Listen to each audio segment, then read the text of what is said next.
Hello everyone, this is Nakul Abhyankar and welcome back to Logic Pro X Made Easy.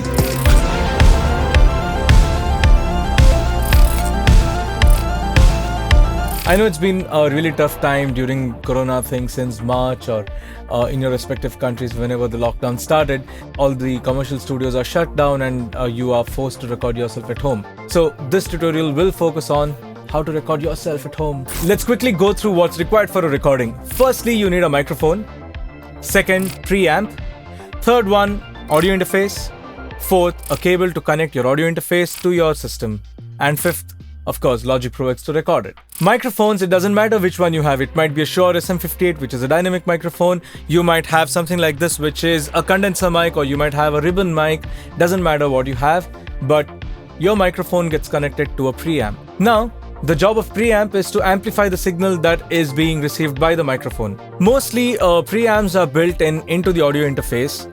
If you have come across sound cards like Focusrite series, Scarlett, for example, 2i2, 4i4, and let's say RME Babyface, RME UCX, or Universal Audio's Twin Duet, or Apogee 1, RME UFX, all these have inbuilt preamps where the microphone directly gets connected. In a scenario like my studio where I have Apollo X16, that doesn't provide any preamps. It provides only line ins and line outs. In this case, I have something called as an SSL6, which provides me 2 preamps, and my microphone gets connected to my SSL6. Okay, so what happens once you connect your microphone to your preamp and your audio interface is connected to your computer? You open Logic Pro X, create a new project like I have done here, and you go to this plus mark and choose audio track, and my microphone in this studio is connected to input 11. So I will choose audio input as input 11 and hit create. In your case, if you have like a Scarlett 2i2, if you have connected your microphone to the first slot, you might have to select input 1. Now, instantly you can see that Logic is reading my voice here. The signal is good enough. I have hit software monitoring button here in Logic. I've enabled it and I've clicked this I button is called input monitoring. So I can hear myself through Logic now, but I can hear some latency.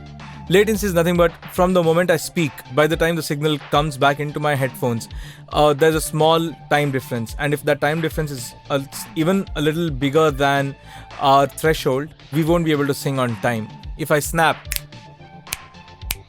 right now it's fairly decent, but generally what happens is if the session is heavy, or if you come to Logic Pro X preferences audio and check input output buffer size, if it's 1024, check. See, there's a latency right now.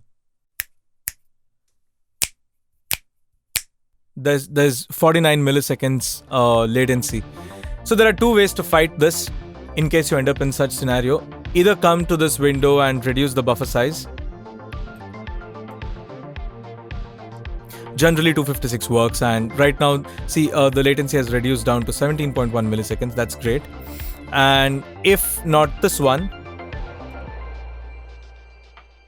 let's say you don't want to change the buffer size, what you can do is there's something called as a low latency mode button here.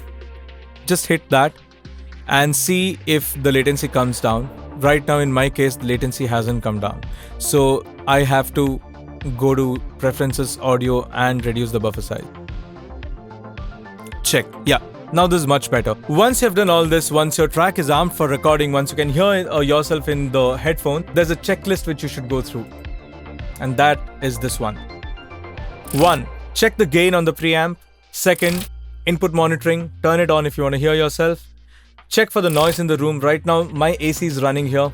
4th one, the high frequencies in the minus track that you have. 5th one, check for the clipping all the time. Let me go through one by one. Why is gain setting very important during the recording?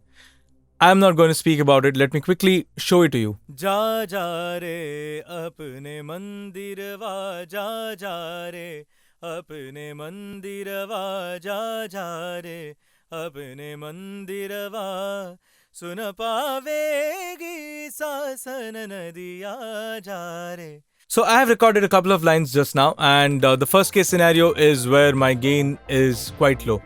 Let me call this as scenario 1, low gain. Let me create a duplicate track. Shortcuts, Command D to duplicate the audio track, let me call this as scenario 1 low gain again, and this one I will call it as scenario 2. Oops. Scenario 2 high gain. Let's check this. जा जा रे अपने मंदिरवा, जा जा रे अपने मंदिरवा, सुन पावेगी सासन नदिया, जा रे अपने मंदिरवा, जा जा रे. Okay, that's my high gain scenario 2, and I shall mute that, and I will record one with what I think is a nice gain to record with. Let me call it as optimum gain, and scenario 3. जा जा रे अपने मंदिरवा, जा जा रे अपने मंदिरवा, सुन पावेगी सासन नदिया, जा रे अपने मंदिरवा, जा जा रे. So now that we have 3 scenarios, let's see how each one behaves in Logic. Let's go to the first one, which is low gain. Clearly by visual inspection you can see that the waveform is quite low in gain, and what happens is if I try to boost this signal to bring it up to an acceptable level by throwing in a gain plugin or by throwing in a compressor, along with the signal even the noise comes up, and due to which there will be a lot of unwanted sounds apart from the actual singing. You can clearly make it out here. You can see that the audio level is too low right now. All of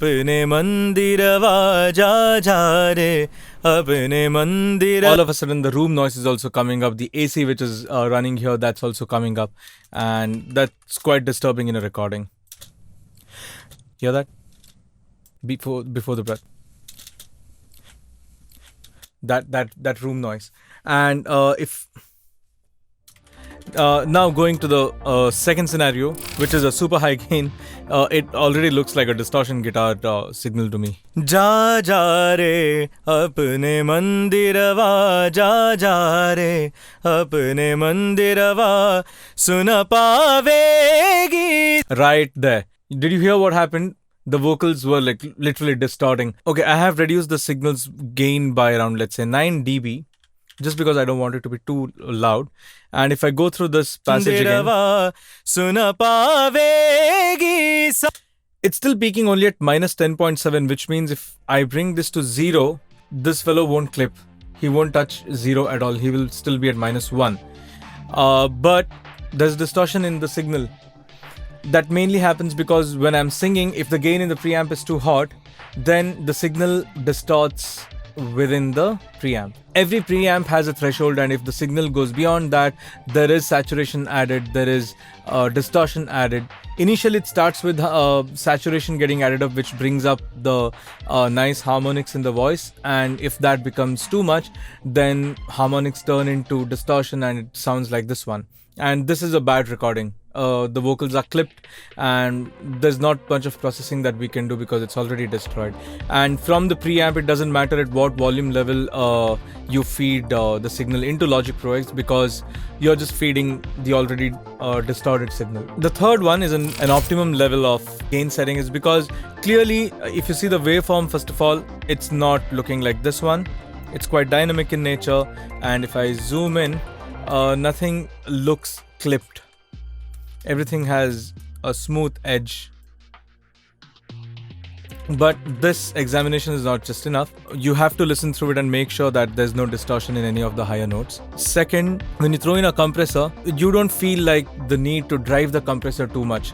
Just by slight adjustments of the ratio and threshold, the signal will start slowly getting compressed, and due to which you might get a slightly dynamically controlled take, but the sound as such will be great. And with that mild compression, what happens is the noise floor won't come up.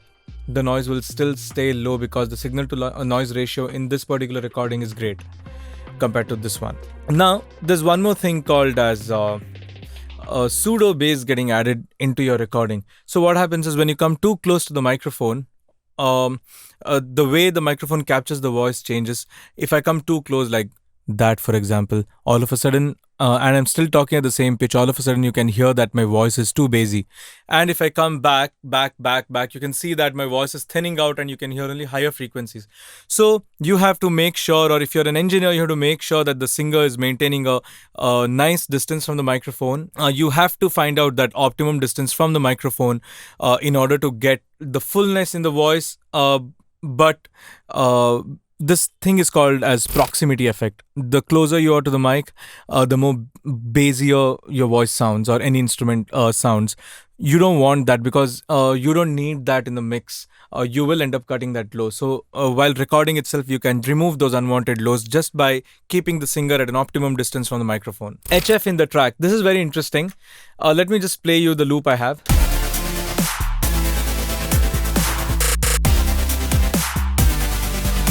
Imagine I need to sing the same Hindustani Bandish on this track. Check what happens.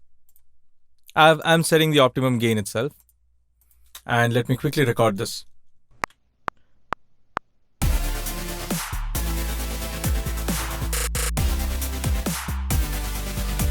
जा जा रे अपने मंदिरवा, जा जा रे अपने मंदिरवा, सुन पावेगी सासन नदिया, जा रे अपने मंदिरवा, जा जा रे. Okay, now that I have recorded this, let's check out my recording by soloing the track. There's absolutely no leak from my headphone into the track. See, there's no track that can be heard. No, actually it is there. You can hear some of the hi-hats. So by HF in the track, I mean the higher frequencies in the track, they get leaked into the microphone when you're singing. So make sure that if there are too many higher elements, and if you don't need them while recording, just mute them. And make sure that the track is not set too loud. Something like this. Let me push this to its 0 level, and let me quickly record. I'm not gonna sing. I'm just having my headphones on. Let's quickly check the silent regions. Hear that track? There's a leak, which means that even though I'm wearing a closed headphone, the microphone is able to hear the track from my headphones, and it is printing that as well. Which is not a very desirable practice to have. So what I can do is I can just pull back the track a little bit by, let's say, 5 dB, and I'll throw in an EQ, and I'll just cut the higher frequencies a little bit, which I don't require, and I will record it again. Let's see. I think I can cut this a little more. And a bit of lows as well.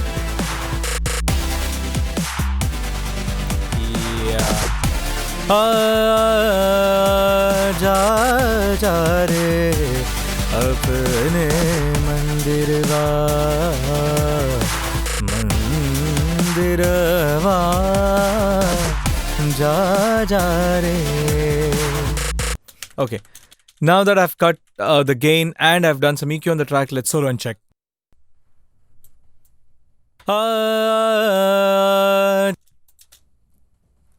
Yeah, the leak has reduced a lot.